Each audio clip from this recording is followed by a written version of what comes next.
Fala galera, beleza? Meu nome é Diego Morini, preparador físico da Seleção Brasileira de Taekwondo e sejam bem-vindos ao Taekwondo Talk. O programa de hoje, ele é bem especial, sempre eu falo que é especial, mas é que eu gosto de sempre trazer pessoas que eu de fato admiro bastante. Essa pessoa que eu vou trazer hoje aqui, talvez ela nem saiba, mas ela tem muita influência na minha formação e na forma como eu vejo o treinamento. É uma pessoa que eu admiro muito, ele faz um trabalho muito sério, muito bom dentro do esporte. Ele não é do taekwondo, ele é do judô, mas a experiência dele eu tenho certeza que vai agregar muito para a gente. Ele é técnico da seleção sub-21, fez mestrado na USP, estudou na Rússia e faz um trabalho muito bom no judô. E o nome dele é Marcos Agostinho. Deixa eu chamar ele. Marcos, seja bem-vindo ao Taekwondo Talk. Primeiro, antes de tudo, obrigado por ter aceito esse convite, tá? Imagino que você deve estar com bastante coisa para fazer. E eu agradeço muito você topar compartilhar um pouco do seu conhecimento aí com a gente. Prazer, Diego. Obrigado pelo convite. Queria só fazer uma pequena correção de começo aqui. Na verdade, eu estou mais vinculado com a equipe sub-18 atualmente. Ah, é sub-18. Eu fiquei na dúvida se era sub-18 ou se era sub-21. Então, Mas erro eu meu, desculpa. acho que não tem problema nenhum, porque na verdade a gente trabalha uma comissão muito integrada, então sub-18, sub-21, todos estão debatendo ali o tempo todo, então a equipe de base é algo em conjunto. Entendi. Eu fiquei na dúvida. Eu falei, putz, será que era sub-18 ou sub-21? Eu achava que era sub-21, mas não tinha certeza. Então, fica a correção, ele é técnico do sub-18 aí. Marcos, queria até contar uma história para o pessoal sobre a primeira vez que eu vi você, que a gente te conheceu. Falo a gente por causa da Paula também, né? A gente fazia parte do grupo de estudo de lutas e você fez uma apresentação sobre o trabalho que você fazia, não lembro se era em Barueri ou em Cotia, mas era uma dessas equipes, e você mostrou todo o monitoramento de carga que você fazia, você apresentou todas as variáveis que você controlava em relação à carga interna, os testes motores que você controlava. Na competição, você tinha o controle de todo o scout, além do resultado competitivo de cada atleta, e você combinava isso. E você também, no dia da competição, aplicava um questionário de ansiedade competitiva, não sei se era o SCAT ou se era algum outro. E, cara, na época eu fiquei maravilhado. Eu devia estar no segundo ano de faculdade ou coisa do tipo. Eu nunca tinha tido contato com esse conceito de monitoramento de carga de treino. E ali foi a primeira vez que eu tive esse contato de fato com essa ideia de monitorar a carga de treino, e eu vi um caso real e de alguém que fazia muito bem, que era você. Eu fiquei maravilhado com as suas planilhas. Eu falei, cara, esse cara faz um trabalho muito bom. E esse foi o primeiro contato que a gente teve, e você influenciou muito a forma como eu penso. E depois, obviamente, a gente vai correndo atrás de informação e vai criando nossas próprias ideias, mas você foi o primeiro contato que a gente teve em relação a isso, e eu sou muito agradecido com você. Na época a gente tinha que fazer um trabalho para uma disciplina do professor Emerson lá, a gente acabou visitando você, acho que era lá em Cotia, se não me engano. Isso mesmo. Aí a gente foi lá, visitou, viu um treino seu. Então eu sou muito agradecido e eu tenho uma admiração muito grande por você. Nossa, para mim é uma honra saber que eu pude influenciar alguém que eu admiro, né? Então, o trabalho que você e a Paula fazem é admirável. A gente teve a oportunidade de conversar um pouco mais aí o ano passado, né? Vocês mostraram o que vocês estão fazendo hoje em dia nas seleções de Taekwondo. Mas era isso mesmo, né? Naquele momento, se eu não me engano, acho que foi em 2011, se eu não me engano, foi isso. Deve ter sido mais ou menos por aí. E foi um momento que a gente estava colocando em prática algo que a gente já tinha começado a pensar em 2008. Então, em 2008 a gente começou com testes físicos, alguns controles, eram nas duas entidades, em Barueri e em Cotia, né? A gente até brincava que é a equipe Baru Cotia. E a gente, em 2008, eu até então eu trabalhava mais com escolinhas, assim, com iniciação esportiva. Em 2008, em Cotia, eu trabalho aqui até hoje, eu sou concursado. Foi a época que os atletas estavam começando a participar de competições da federação mesmo. Uhum. E em Barueri eu recebi o convite para ficar à frente das equipes de base ali, principalmente o sub-18, sub-21, sub-15 também. Então, nesse momento, em 2008, eu comecei a buscar bastante coisa para tentar fazer um trabalho mais científico, mais caprichado, não sei qual bem a palavra, mas a intenção foi tentar não simplesmente dar o treino, mas sim tentar trazer alguma coisa que fosse um pouco diferente. E aí eu fui estudando, fui buscando conhecimento, você comentou da Rússia. Em 2010 eu fui fazer um curso na Rússia, um curso de aperfeiçoamento, né? Nós ficamos lá 21 dias, mas para mim foi um divisor de águas ali, porque eu já tinha alguns monitoramentos e as palestras que eu passei por lá e os locais que eu visitei, eu percebi que a gente, embora seja muito diferente a estrutura, né, da Rússia em relação ao Brasil, tudo muito maior, mas uma das principais lições foi isso. Eu falei, eu acho que para a gente conseguir fazer uma coisa bacana, a gente tem que monitorar. E aí, por coincidência, uma época que eu tive uma aproximação, voltei a ter mais aproximação com o Emerson, né, eu já conheci ele há algum tempo já, e ali em 2011 eu falo a gente porque não fui só eu, tem outros profissionais envolvidos na época, que através de discussões nós chegamos naquele modelo e a gente foi trabalhando aquilo até meados de 2015, a gente trabalhou Legal. daquela forma. Legal. Cara, você falou da Rússia, eu ainda quero chegar lá com mais detalhes, porque eu sempre quis ir para a Rússia, né? Acho que quando a gente começa a estudar a periodização, treinamento, o próprio resultado competitivo deles, acho que muita gente tem vontade de estudar lá. Eu tenho muita curiosidade de saber sobre sua experiência, mas não vamos chegar lá, vamos fazer um pouco por ordem cronológica aqui. Vamos lá. Eu quero saber um pouco quando você começou no judô, se você foi atleta também, como que foi sua carreira, se puder falar um pouco brevemente desse seu histórico de atleta, aí, de quando você treinava. Eu comecei num centro esportivo em São Paulo, eu morava ali perto da USP, no Jardim Bonfilioli, e eu comecei num projeto da prefeitura, e alguns anos depois, na USP, surgiu um projeto que era chamado Projeto Olímpico USP Xerox, então é uma parceria da USP com a Xerox do Brasil. E aí eu entrei nesse projeto em 93, fiquei lá até 97, quando ele se encerrou. E foi um momento, foi interessante, porque nesse momento a gente teve contato com vários treinadores que tinham algum contato com esporte mais de alto rendimento, alguns que eram atletas de alto rendimento, e também com alguns treinadores na época. O Emerson Franchini foi um dos treinadores durante um período lá também. Então a gente também começou a ter um contato, participar das primeiras pesquisas que ele conduziu. Então isso para mim foi importante. Até hoje isso tem alguma coisa que lá da minha adolescência eu já tinha esses contatos, essas pessoas que estavam influenciando. Depois passei por um outro clube menor. Em 2000 eu integrei a equipe do GR Barueri, na época era uma equipe bastante forte no judô, e fiquei lá até 2015. Né? Como atleta eu competi até 2011, e como atleta eu tive resultados em nível nacional, então assim, mais resultados em nível estadual, mas participações e algumas medalhas em nível nacional, para competições universitárias, competições por equipe. Então eu tive uma vivência no judô em nível nacional, como atleta. Ganhar aqui em São Paulo no judô também tem bastante mérito aqui, né? Com certeza. Você pega jogos abertos, jogos regionais, Campeonato Paulista, era uma guerra, né? Pra gente conseguir subir no pódio. Pô, o nível é muito alto aqui no judô no estado de São Paulo. Muito E alto. quando que você virou treinador e como foi essa transição? Como que foi essa decisão de virar treinador, de fato?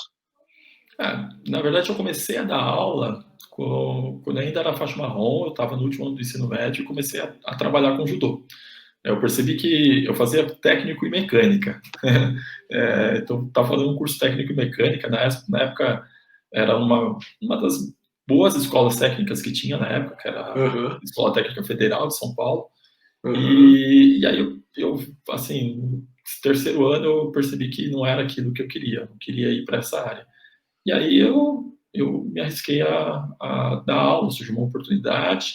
Comecei a dar aula em meados de 97, e aí na sequência eu já saí do curso técnico e entrei na faculdade, e aí não parei mais, né? Então fui dando aula, mas trabalhei muito tempo com judô escolar, com iniciação esportiva, e passei a trabalhar efetivamente com a parte competitiva em 2008, como eu tinha falado. Entendi. Quando que foi a decisão de fazer a faculdade de educação física, de fato? Quando você falou, cara, acho que preciso fazer um curso para isso daqui. Quando que foi isso daí? Eu acho que foi muito ligado ao judô mesmo, porque em 97, que era o meu último ano do ensino médio, a gente teve uma conversa, assim, onde eu treinava lá na USP Xerox, e um dos treinadores comentou sobre a possibilidade de dar aula e tal. E aí eu fiquei pensando, falei, poxa, será que é isso que eu quero, né? Porque eu não estava tão interessado no curso que eu estava fazendo.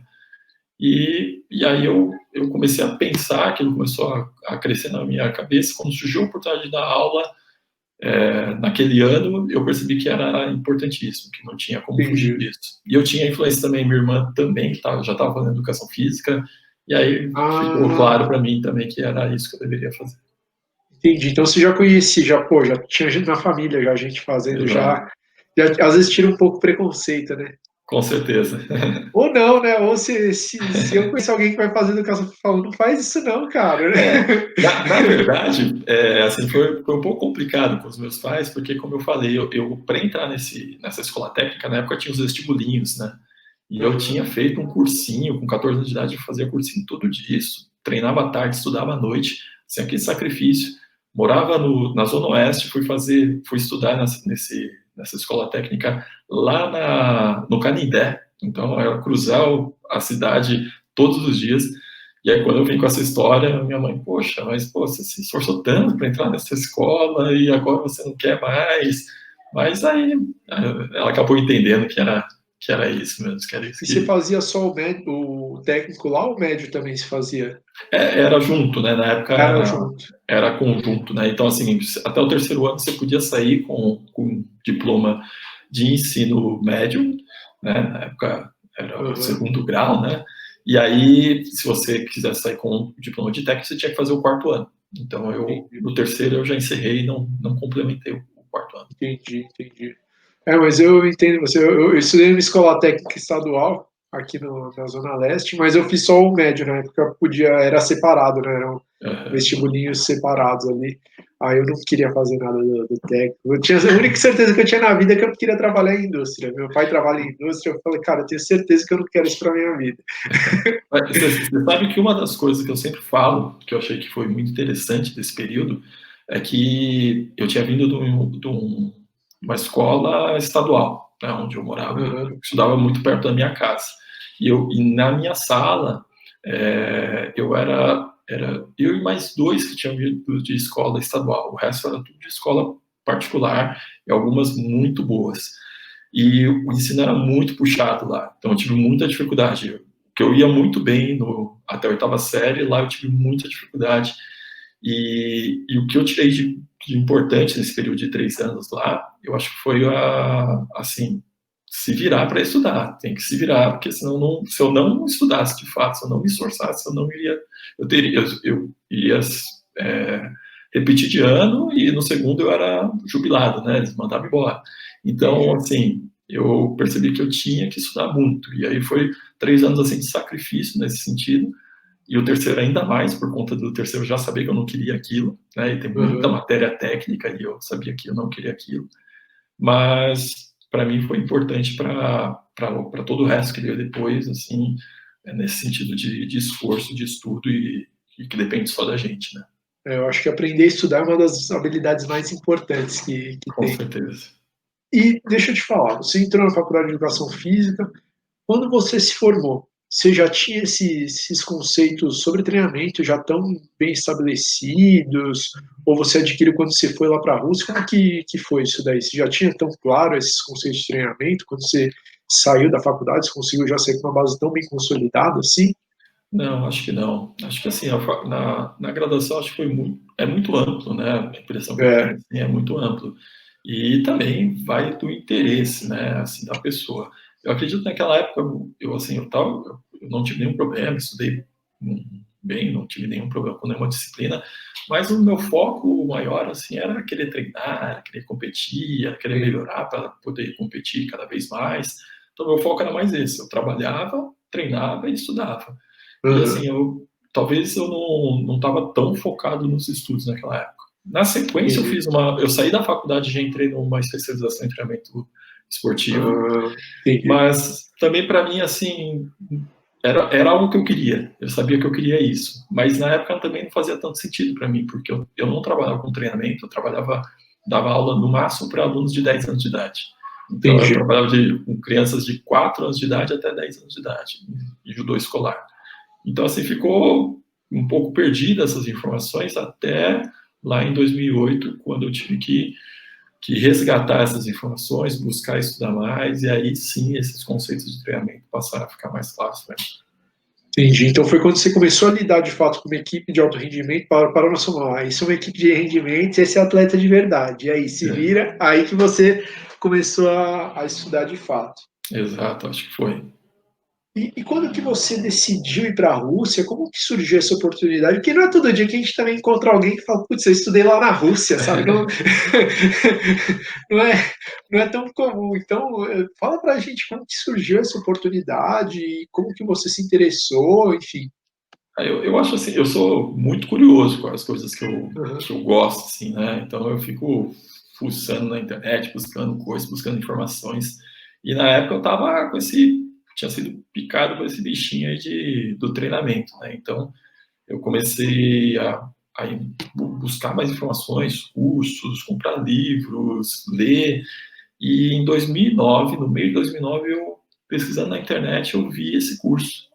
Falei, caramba, né? Aí, assim, era um investimento alto. E na Uhum. época eu tinha esse dinheiro, tinha tido uma negociação, uma coisa que eu tinha feito, e tinha um dinheiro estava guardado. E aí eu fiquei pensando, já era casado, conversei com a minha esposa para ter a opinião dela, e ela super me Sempre bom. apoiou. Ela super me apoiou. Aí eu perguntei a opinião para outras pessoas, e, e aí fui começando a investigar, né? Porque aí você fica naquela, né? Uhum. Hoje em dia a gente fica meio na dúvida das coisas que estão na internet, naquela época ainda a internet não era como hoje, assim, Sim. tão claras as coisas, né?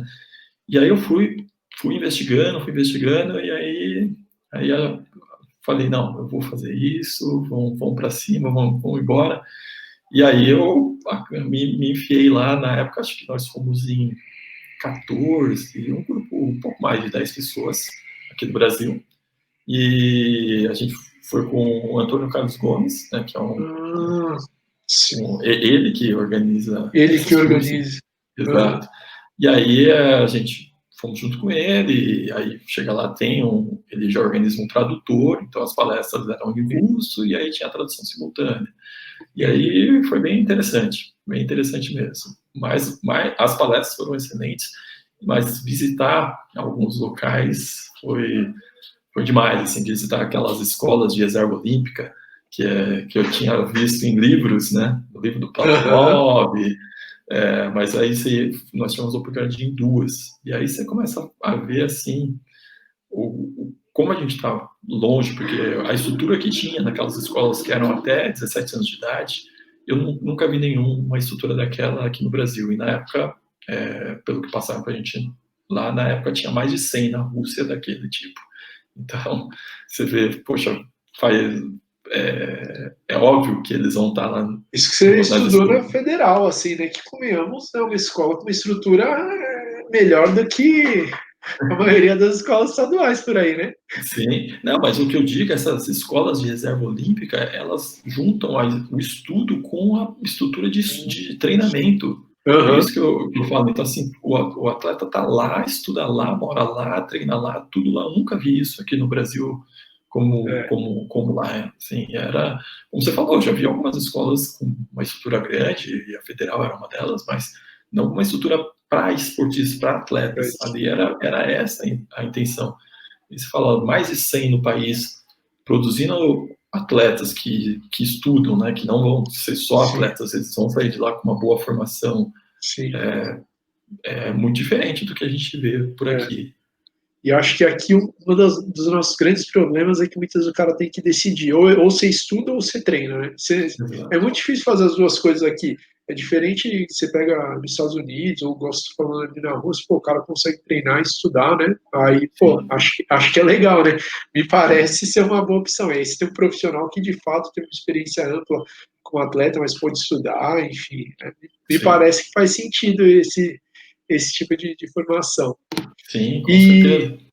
e foi lá que você teve esse contato com essa ideia de monitoramento de carga, ou você já fazia? Quando que você começou a querer controlar todas essas variáveis de treinamento, enfim?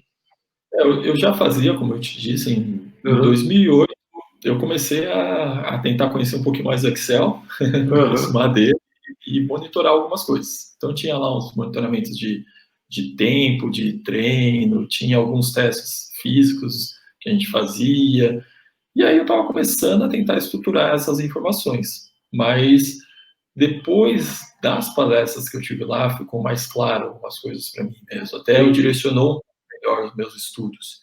E aí que eu comecei a, como eu falei, buscar outras pessoas, conversar com a, me aproximar mais do Emerson, entrei em contato com outros pesquisadores, enfim. E Entendi. aí ficou um pouco mais claro aonde que eu tinha que procurar as informações, o que que eu deveria tentar trazer para o judô. Entendi. Pô, que legal. E você tem um mestrado lá na USP. Quando que você decidiu fazer o mestrado? E por que que você decidiu, vou ir nessa parte do meio acadêmico também? Enfim, quando que foi essa decisão aí? Não, foi interessante que, acho que um pouco antes dessa apresentação que você citou, Diego, a gente tinha estruturado, né, tinha mostrado para a comissão técnica com a qual eu trabalhava, eles gostaram, e agendamos uma reunião com o Emerson, e eu fui mostrar para o Emerson isso, e aí ele achou muito legal, e aí que ele fez o convite para a gente apresentar no grupo de estudos. Aham, E na época, eu lembro que para mim estava bem claro assim, quando eu falei com ele nessa reunião, eu falei, olha, Emerson, eu queria mostrar para você algumas coisas. A gente está fazendo, aqui não tem nenhuma intenção é, acadêmica, mas eu queria a sua opinião. Né? Eu queria que você, como um acadêmico, desse opinião se faz aham, sentido o que a gente está querendo fazer aqui.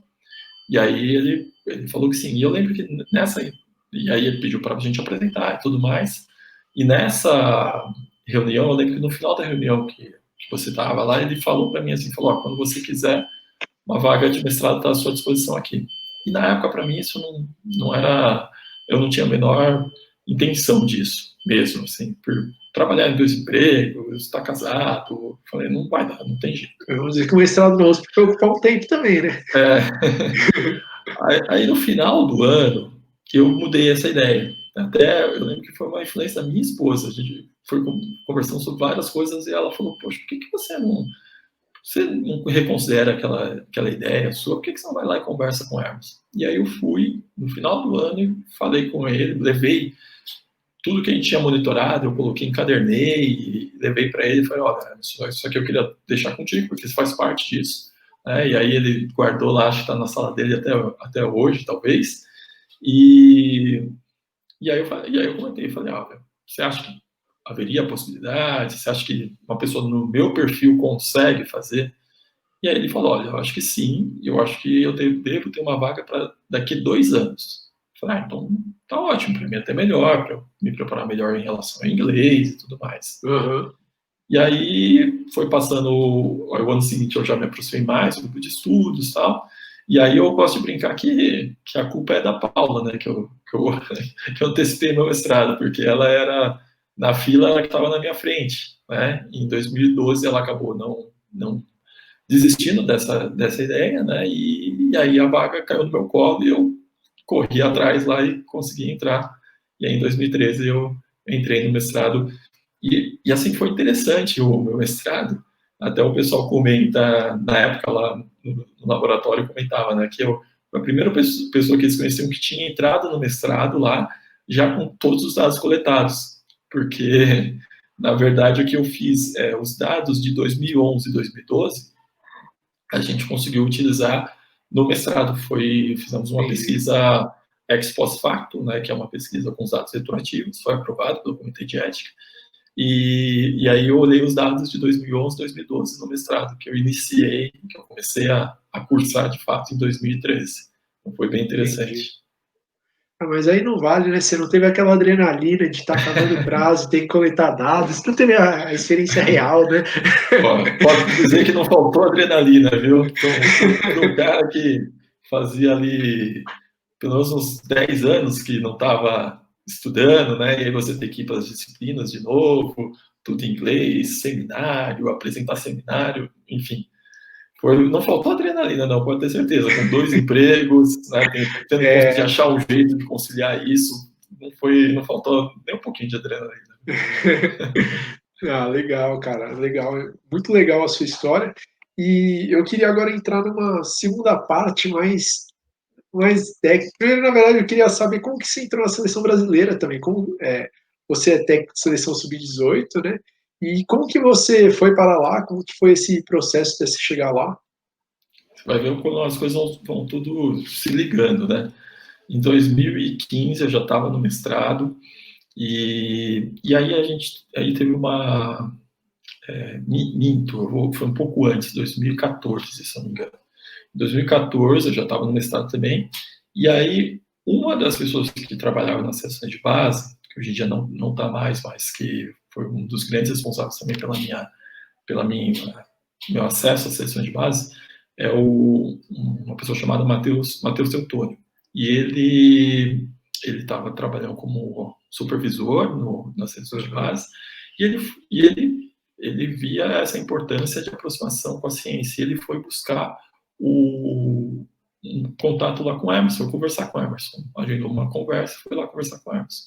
E o Emerson mostrou justamente essas coletas que eu comentei que eu levei lá no final de 2011, eu levei e deixei com ele, e ele pegou e mostrou para esse Matheus, falou, olha, tem o Marcos está fazendo esse tipo de trabalho, Aí já e cresceu o aí, olho já. e aí ele achou fantástico.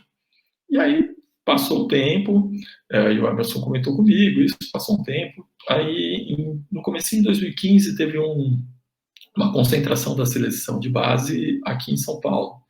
E aí eu estava com os atletas de Barueri e Cotia, a gente conseguiu organizar para a gente a semana toda treinar junto. Era aberto, então podia treinar junto e eu acompanhei os atletas todos os dias. E aí eu comecei a conversar um pouco mais com esse Matheus, com o Marcelo, que é o gestor hoje em dia, que já era gestor naquela época também, com os técnicos, enfim. Comecei a ter uma conversa com eles e falar um pouquinho algumas coisas, mostrar algumas coisas. Tudo muito por cima ainda. No meio do ano, no meio de 2015, eles conseguiram organizar para eu fazer uma apresentação formal para a comissão técnica sobre as possibilidades que eu poderia ajudar na seleção de base, na concentração que eles estavam para ir para o Pan-Americano. Então, aí eu fui lá para a concentração, cheguei um dia, fiz a apresentação, fui embora no outro dia, e apresentei, né, os monitoramentos, análise de desempenho, o que a gente estava fazendo e como que eu via que poderia ser uma possibilidade de ser inserido aquilo nas seleções de base. E aí eles gostaram, né, eles gostaram bastante da ideia. No final do ano eles me convidaram para fazer a análise de desempenho da seletiva nacional, que era no final do ano. E aí no ano seguinte eles já começaram a me convidar para treinamento de campo, aí eu viajei para um estágio internacional, e aí as coisas foram Foi ficando naturalmente certo. se encaixando, exatamente. Começou a sair de ficar, começaram a namorar, um relacionamento sério ali. Exatamente. Aí em 2016 colocamos a aliança e estamos com ela até hoje. Legal, legal. Pô, muito legal. Eu fiquei muito contente quando eu vi que você entrou na seleção. Eu falei, putz, que bacana, cara. Agora o negócio acho que vai elevar o nível, né? Porque eu sempre falei de você para todo mundo do judô. Você fala, cara, tem um cara que faz um trabalho sensacional, tem um controle de monitoramento que eu nunca tinha visto. E, enfim, eu sempre tinha uma admiração grande, né? Quando eu vi que você estava na seleção de base, quando você entrou, eu falei, putz, que legal, cara. Eu acho que vai agregar bastante, meu. Bem, bem legal. Legal, valeu. E, e a gente está falando bastante de monitoramento de carga e tal. Queria que você falasse para o pessoal, vamos começar lá em Barueri, que foi a apresentação que me chamou a atenção. O que você de fato monitorava? O que você de fato, quais variáveis você controlava? Então, fala para a galera também o porquê é importante monitorar, controlar o que é isso daí, né? Que acho que quem já é formado, quem já trabalha com treinamento tem isso claro, mas quem ainda não é formado, às vezes não tem claro o que é um monitoramento de cargo, ou para que serve isso. Enfim, se você pudesse falar para a gente um pouco melhor a sua visão sobre a importância do monitoramento de cargo e quais eram as variáveis que você controlava naquela época, acho que seria bem legal. Bacana. Bom, então, vamos partir desse momento aí, 2011, que eu acho que foi o momento que a gente conseguiu estabelecer um sistema de monitoramento integrado. Eu gosto de usar essa definição, que eu acho que foi efetivo de fato. Assim. Então, quando a gente pensa em organizar o treino, a gente muitas vezes fica pensando em pegar uma receita de bolo, né, pegar qualquer uma periodização que eu vou aplicar com o atleta. Né? E aí a gente fica, muitas vezes, né, e acho que isso ainda acontece hoje, a gente fica imaginando, então eu vou fazer esse treino durante tantas semanas, depois vou mudar para um outro tipo de treino e eu vou ter um resultado. E na verdade, o ser humano ele não funciona dessa forma, né? Então tem muitas variáveis que influenciam. E aí a importância de você tentar monitorar algumas variáveis que possam ser ajustadas, né, para que você possa, de fato, analisar, será que eu preciso de 2, 3 semanas? Será que eu preciso de muito mais para preparar ele para algum aspecto que eu quero desenvolver com ele? Isso eu só vou saber se eu conseguir fazer um monitoramento. Então, inicialmente, o que a gente tinha colocado como proposta? Monitoramento da carga interna, que a gente, com a PSE sessão, né, com a percepção subjetiva da sessão, basicamente para saber como que o atleta está reagindo àquele treino que a gente propôs. Né? Então, alguns atletas vão se sentir muito cansados com o treino, outros não tanto, e isso tem vários motivos para isso. Então, a intenção da PSE sessão, da carga interna, é justamente você analisar a resposta interna do atleta para aquele treino que você está propondo. Então, esse era um monitoramento que a gente tinha, assim, a gente conseguia saber quando que ele estava treinando, qual que era a magnitude do treino dele em diferentes momentos, né, e se a gente queria que diminuísse, esse era um parâmetro para a gente poder analisar, ou aumentar, enfim, a gente conseguia ajustar.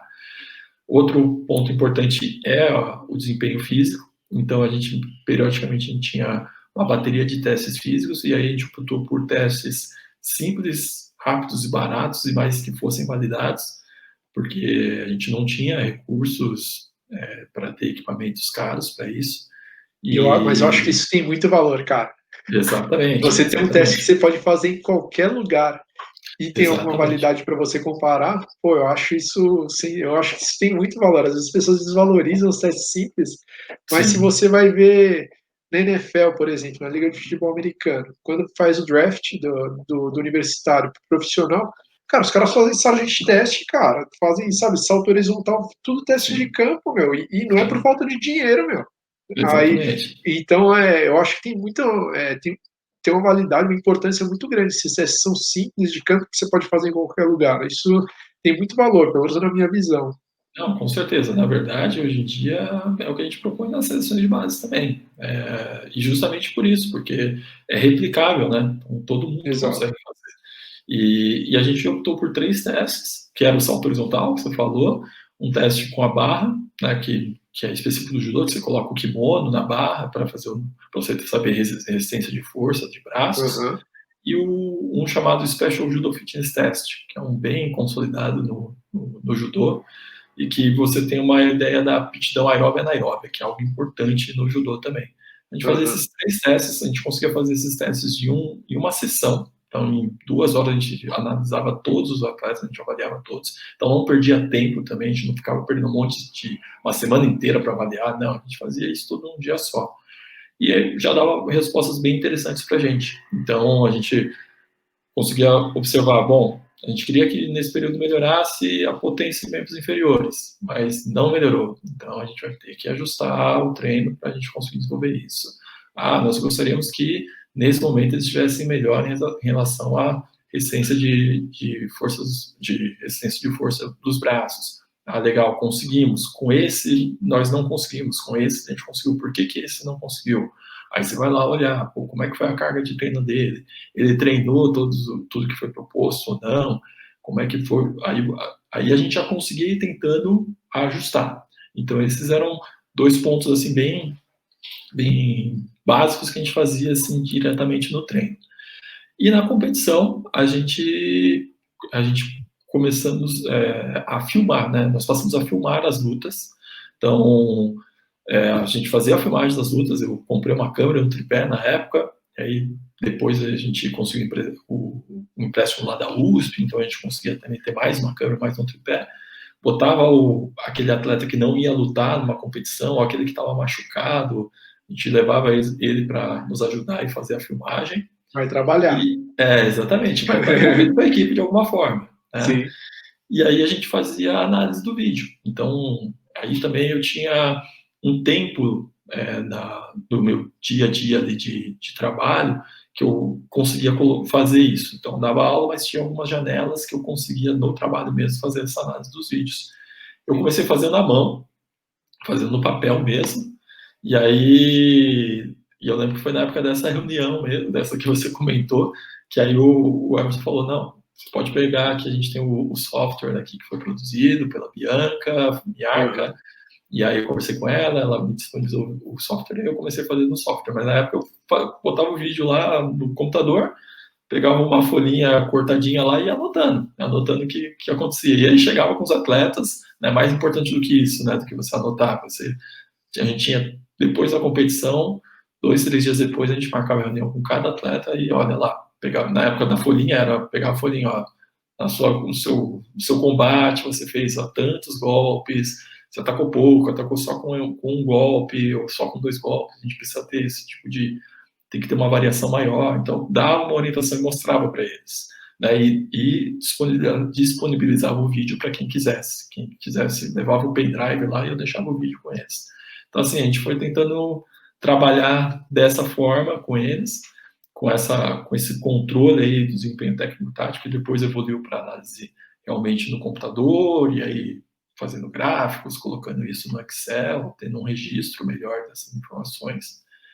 E na competição a gente também fazia um questionário, que era um questionário, o SCAT, de ansiedade.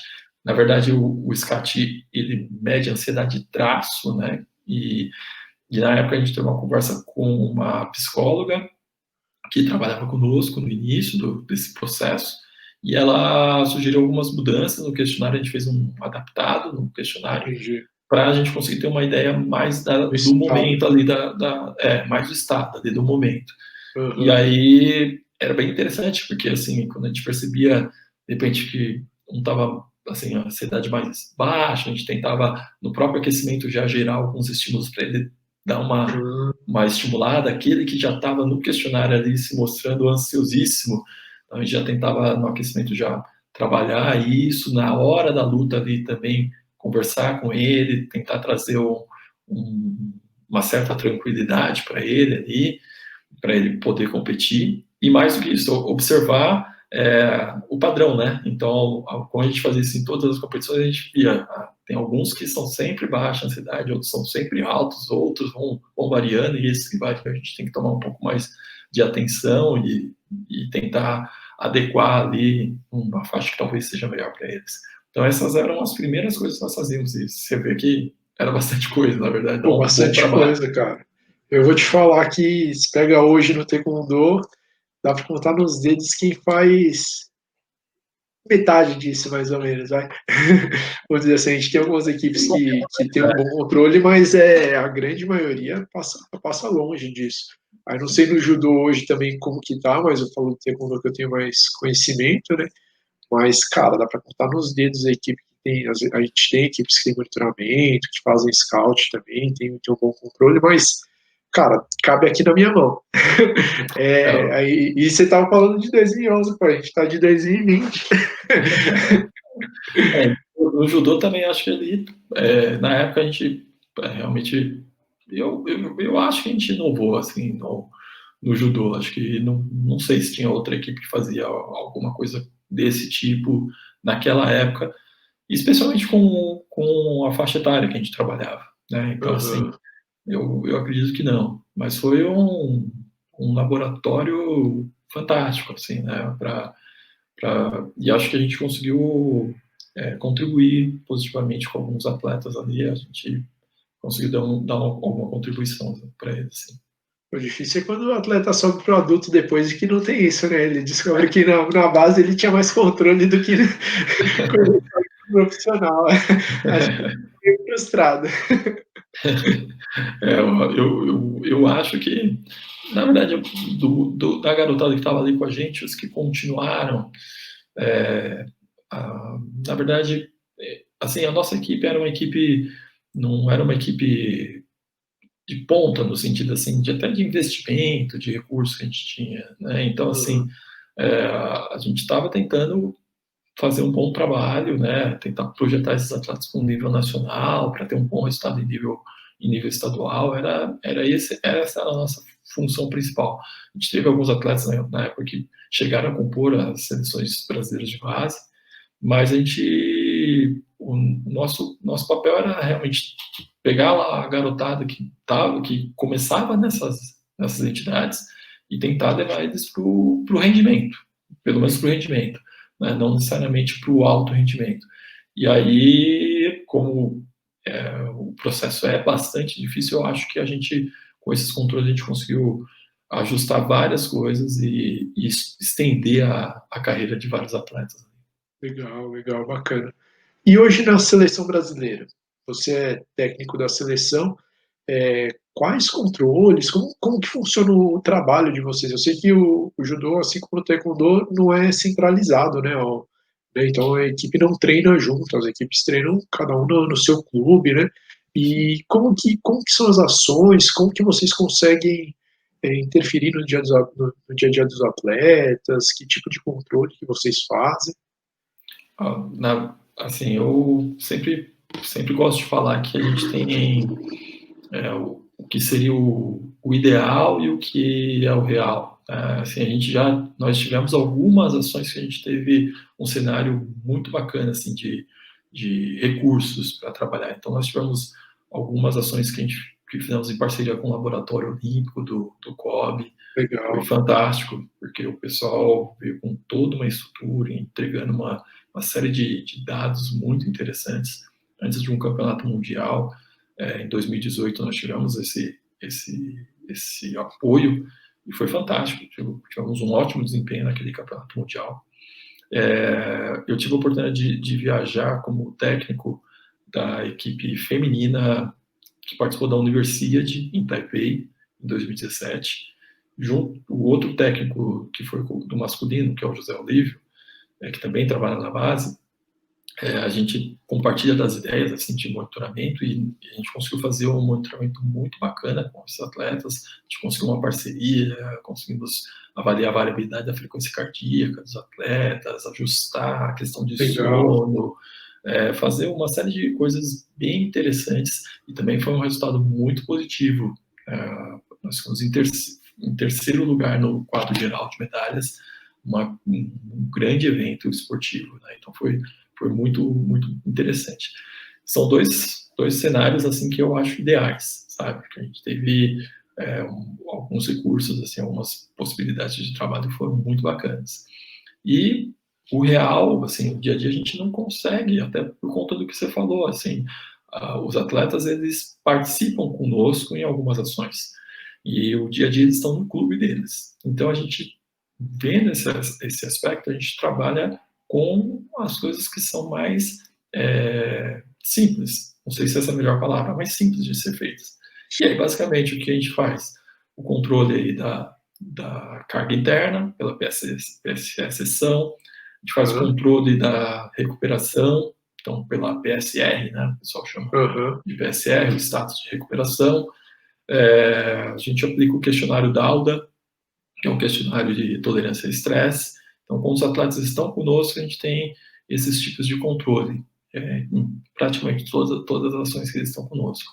E aí, algumas ações nós conseguimos fazer os testes físicos, que hoje em dia a gente faz lá uma composição corporal, uma bateria de avaliação para composição corporal, aí fazemos o salto horizontal, fazemos o teste de barra, fazemos o teste, o Special Judo Fitness Test. Esses são os testes principais que a gente, também pela mesma ideia, a gente pega lá uma manhã e a gente avalia 60, 80 pessoas em uma manhã, e a gente não fica perdendo muito tempo não com o teste. A gente faz essa avaliação e depois sobra tempo para a gente fazer todo o resto que a gente tem que fazer com os atletas. Legal. E a gente trabalha muito com os clubes, né? Uma parceria muito tentando estreitar esse laço com os treinadores dos clubes. E aí a gente vai tentando discutir muito com eles. Muitos deles hoje em dia utilizam esses testes, utilizam esse Legal. controle de monitoramento de carga. Eles viram a importância disso. Nós tivemos alguns momentos para mostrar esses cases, né? E aí muitos têm feito isso, alguns já faziam, mas outros implantaram isso a partir lá de 2016, quando a gente começou a fazer isso de maneira sistemática. Pô, que bacana. E fora isso, o controle da competição, a gente começou fazendo as filmagens e as análises dos vídeos. Essa era uma das minhas funções no início.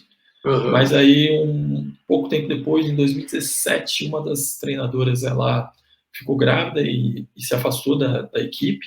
Uhum. E aí eu assumi o lugar dela na seleção sub-18 feminina, e aí ficou inviável de conciliar tanta coisa, né? Mas ainda assim a gente continua fazendo o controle competitivo lá de técnico tático competitivo, a gente faz por scout. Então, assim, as técnicas efetivas, algumas observações, anotações, mas isso bem sistematizado, bem registrado, a gente tem feito também. Pô, que legal, hein, cara? Enche os olhos quando a gente vê trabalho bem feito, assim, sendo feito. O que me chamou a atenção, de tudo que você falou, eu acho que foi essa questão da aproximação com os técnicos do clube e do próprio trabalho quase educativo, não sei se a gente pode chamar dessa forma, mas, pô, agora todos os clubes ali, o pessoal fazendo os mesmos testes. Eu lembro que uma coisa que me chamou a atenção quando você entrou, foi que os resultados das médias dos testes nos camps eram publicados no site da CBJ. E eu achei isso fantástico, porque, pô, igual, tem atleta de judô aqui que treina aqui. Pô, eu posso avaliar e comparar com a média da seleção. Pô, eu acho isso sensacional. E eu queria saber, a gente faz isso no Taekwondo também, apesar de não ter uma repercussão muito grande, então, não sei se faz um trabalho de marketing também para isso, mas a gente, todo pós cada camping, a gente divulga os resultados dos testes, né? Média, né? Não falando quem é cada atleta, obviamente, a média a gente divulga exatamente para que possa ser reprodutível e que os técnicos possam aplicar nas equipes particulares deles e compare com a seleção. Eu queria saber como foi essa repercussão. Teve uma repercussão, de fato, no judô, quando vocês começaram a divulgar? Teve alguma mudança? As pessoas te falaram alguma coisa? Você teve algum feedback em relação a isso? Eu acho que foi um conjunto de questões. Em 2016, como a gente não tinha campeonato mundial, uma das estratégias da gestão da base foi investir bastante em treinamentos de campo. Então era um ano que não tinha mundial, então teve uma série de treinamentos de campo. Depois de campeonato brasileiro, de 3 classes, então teve o brasileiro e tinha lá mais 3 dias de treinamento de campo. Aí teve mais alguns outros treinamentos de campo, convocando alguns atletas. E nesses momentos sempre tem treinadores juntos, né? Mesmo aqueles treinamentos de campo que os atletas são convocados, os treinadores são convidados a fazer parte, se eles quiserem, por adesão.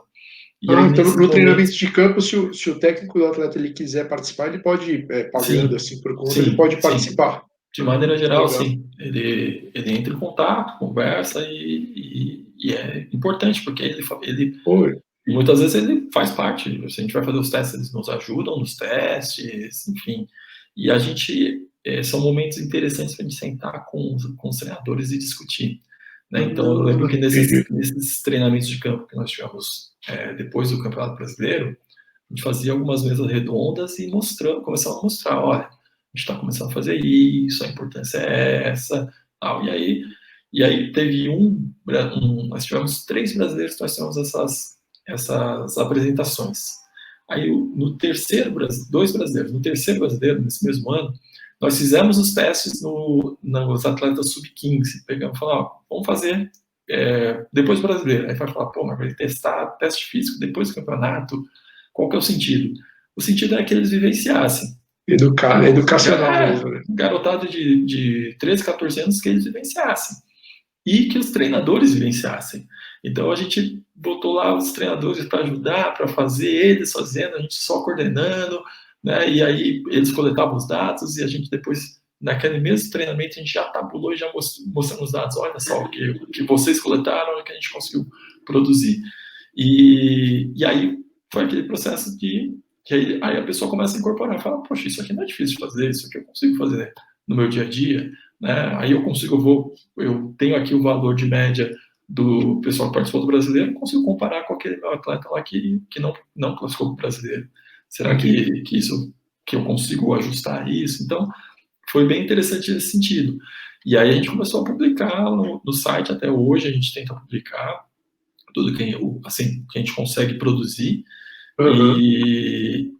E depois de um tempo também, como a gente começou a ter muitos controles, a gente conseguiu publicar em periódico acadêmico mesmo, internacional, como um estudo, uma tabela classificatória de alguns testes para essa faixa etária. Foi uma contribuição bem interessante para o Brasil e para o mundo, eu acho, né? Assim, na questão de você poder ter uma informação que outros treinadores de qualquer lugar do mundo conseguem classificar o seu atleta no teste físico, né? Então, fazer o teste e falar, olha, o seu resultado é bom, o seu resultado é regular. A gente tinha algumas tabelas para alguns testes para o adulto, né? A gente chama de sênior no judô.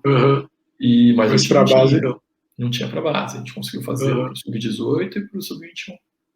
Pô, sensacional. Pô, muito legal aí. Eu fico até empolgado aí, você começa a falar, já fico até empolgado. A gente vê trabalho bem feito sendo feito na área, pô, eu fico sempre muito, muito contente. E hoje, por exemplo, além da seleção, você é técnico de algum clube? Você ainda está em Cotia, Barueri, ali ainda continua ou não?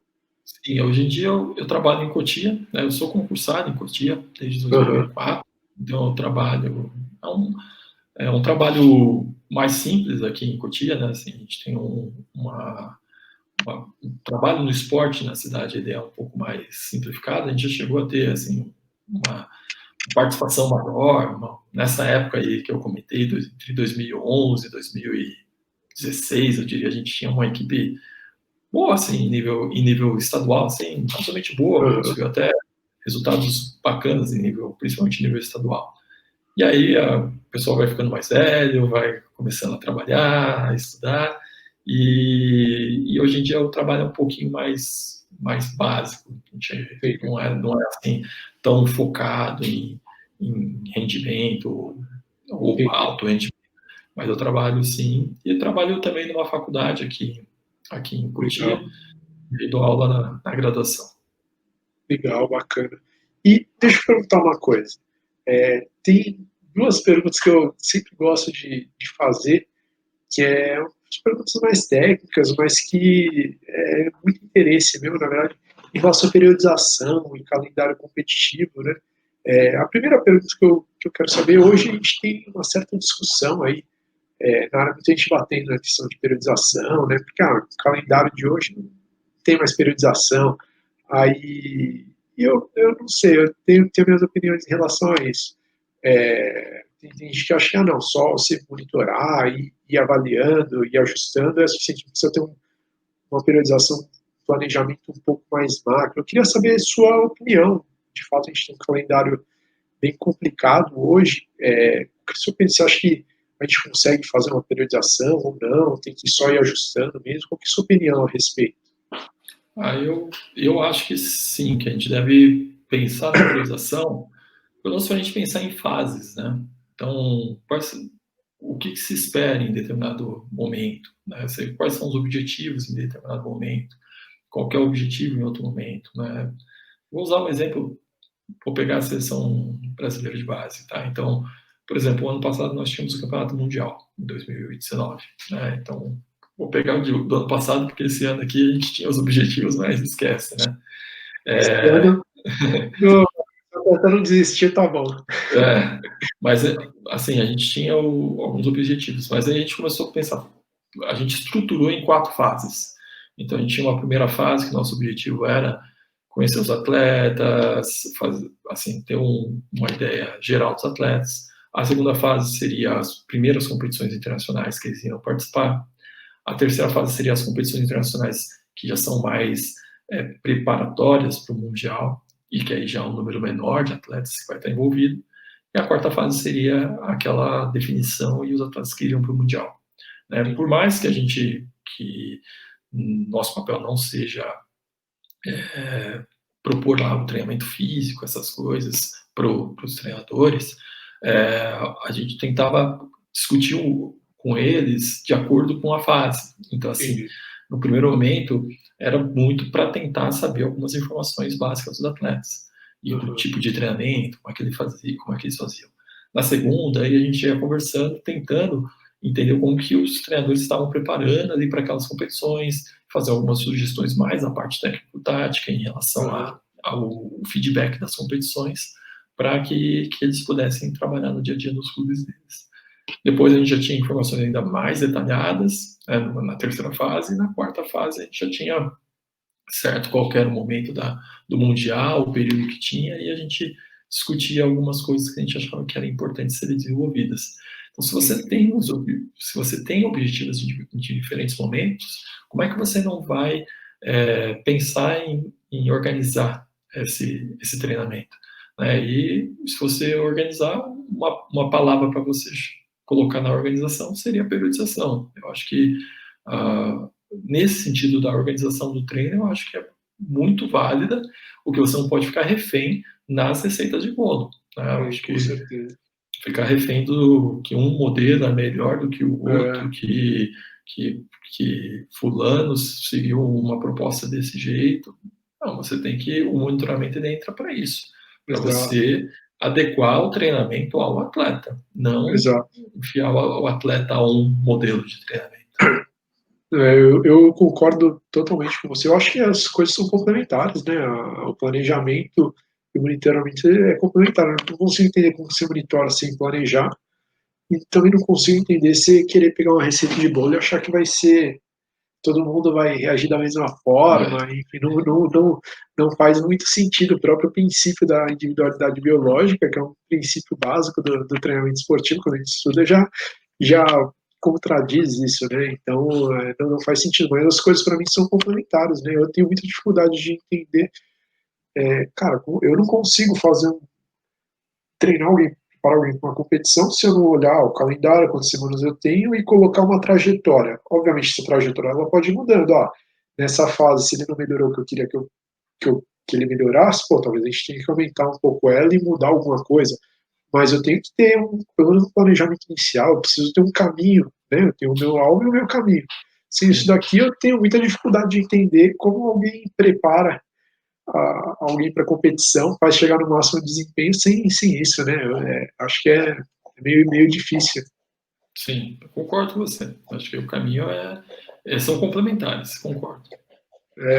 Bom, pelo menos essa é a minha opinião. E, para variar, o tempo já está chegando no final, tem mais um monte de pergunta, mas tudo bem. Cara, foi muito legal o bate-papo de hoje. Eu queria abrir para você falar alguma consideração final, e se você quiser divulgar alguma coisa, eu sei que você vira e mexe, ofereceu alguns cursos bem legais nas últimas semanas, desde que iniciou a quarentena. Aí eu queria ver para você, faz uma consideração final e faz seu jabá, sua divulgação, fala um pouco do seu trabalho. Legal. Bom, eu acho que o mais importante para os treinadores, para as pessoas que estão envolvidas com o treinamento de atletas ou jovens atletas, né? E quando eu falo treinamento, eu estou pensando também naquele que está dando aula ali na escola, dando aula na estação esportiva, porque ali você tem uma pessoa que possivelmente ela pode ter o interesse de continuar na modalidade, seja com vistas para o alto rendimento, seja com vista para a parte mais participativa.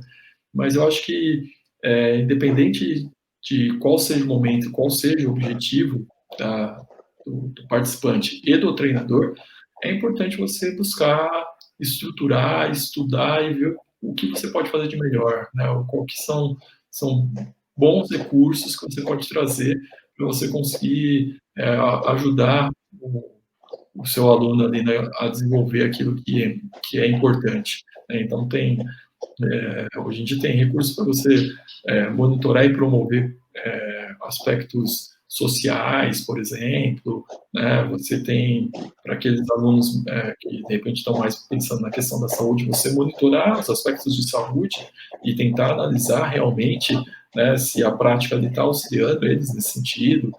E para quem visa o rendimento, e aí tem uma série de informações aqui que no Taekwondo Talk aqui vocês vão conseguir ter bastante informação interessante nesse sentido, eu acho. E, bom, em relação ao jabá aí que você comentou, né, eu queria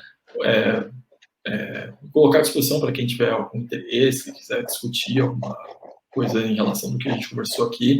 Eu tenho as minhas redes sociais são basicamente para isso, né, eu utilizo elas para isso, então se jogar aqui meu nome, aqui, Marcos Agostinho, no Instagram, no Facebook, vai encontrar minha rede social. E eu vou deixar o link na descrição. Ótimo. E lá eu uso basicamente para isso, só para falar sobre esses aspectos de análise de desempenho, monitoramento, as questões do judô mesmo. E aí a gente, como o Diego falou, temos alguns cursos, né? Temos porque tem outras pessoas que participaram nesses cursos, e 2 são voltados para o judô, né? Então, um para monitoramento e alguns aspectos de treinamento de maneira geral, o segundo mais focado para de 7 a 14 anos, e o terceiro curso foi um curso que eu abri, esse já é genérico, assim, tem desde fisioterapeutas participando, até psicólogos, pessoal de outras modalidades, pessoal do Taekwondo, teve algumas pessoas do Taekwondo que participaram, que é um curso de como elaborar relatórios principalmente de desempenho físico no Excel. Então, como mexer no Excel, algumas dicas de como fuçar e mexer no Excel. Então, de repente, alguém que se interessar, acho que é interessante aí para... E Excel salva a vida, hein? Salva mesmo. Então, acho que são esses que eu queria falar.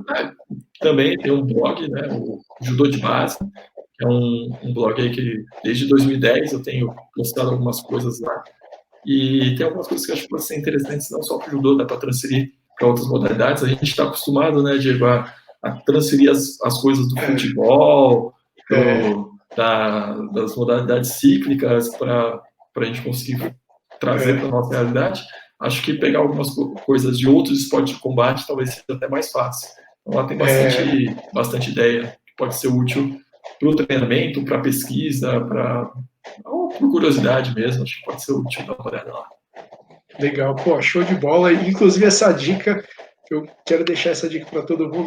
Vira e mexe eu trago pessoas que não são do Taekwondo, apesar do nome do meu programa Taekwondo Talk, mas porque eu acho que a gente pode muito aprender com outras modalidades, e às vezes você tem coisas que são mais evoluídas em outras modalidades, ou pessoas que fazem um bom trabalho em outras modalidades, e pô, a gente consegue aprender com ela e transferir para a nossa modalidade. Se a gente ficar só fechado aqui, acho que a nossa evolução ela fica muito limitada.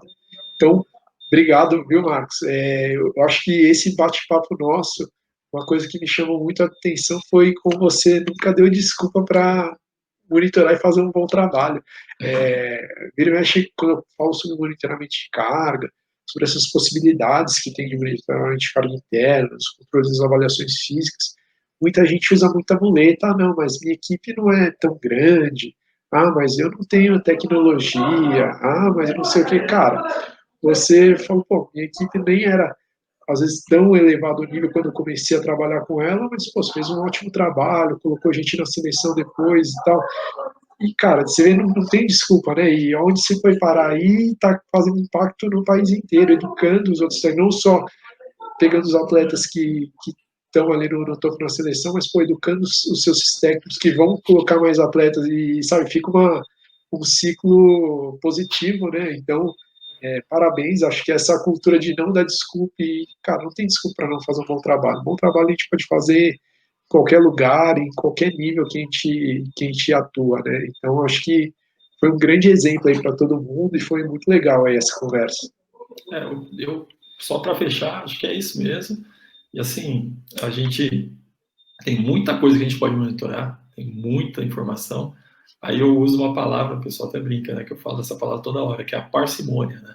Então, a gente tem que selecionar o que eu consigo fazer agora que vai trazer alguma informação interessante, né? Então, eu consigo monitorar 3 coisas. Então, vamos lá, vamos monitorar essas 3 coisas bem feitas, né? E sabendo das limitações dela, né? Porque nada é perfeito, nenhum modelo é Sim, perfeito, né? exato. Mas muito provavelmente vai ser melhor do que você ficar só no feeling, porque o feeling é muito provável que em algum momento ele vai dar você vai ter algum erro, né? Você tem vários erros envolvidos. Eu concordo 100%. E essa coisa de você selecionar, às vezes, poucas variáveis, esse eu acho que é um outro erro que o pessoal comete no monitoramento, né? Pelo menos na minha opinião. Eu conheço algumas pessoas que controlam muitas variáveis. Se você olhar a planilha dos caras, você fala, nossa, cara, esse cara. Só que, às vezes, existe pouca tomada de decisão em cima daquilo. Eu falo que, para mim, o que importa, no final, o que importa é a sua tomada de decisão, né? Com Então, não certeza. interessa a quantidade de variáveis, não que não interessa, mas vamos supor, você pode controlar 50 variáveis, mas se elas de fato não influenciam na sua, você não toma nenhuma decisão baseada nela. Eu prefiro você ter uma variável, mas que você toma a decisão, eu mantenho, eu continuo, eu diminuo, eu aumento. Ela tem que responder isso, né? No Sim. final, vamos simplificar aqui, no final, o seu controle ele tem que falar, se está no caminho certo ou está no errado, se aumenta ou diminui. É isso que ele tem que responder, vai, a grosso modo, né? Ele tem que E ter eu uma vejo função, né? exato, exato. E às vezes as pessoas querem fazer um monte de avaliações, ter um monte de controle, e você fala, pô, mas isso vai voltar de fato?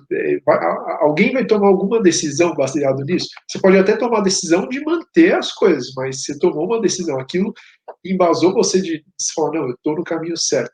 Aí, mas o que eu gostei muito, você vê claramente no seu discurso, nas coisas que você faz, que, cara, tudo que você monitora tem um porquê, e tem um retorno, você faz scout e você faz a reunião com o atleta depois, sabe? E isso daí eu acho que é muito, isso faz a diferença, sabe?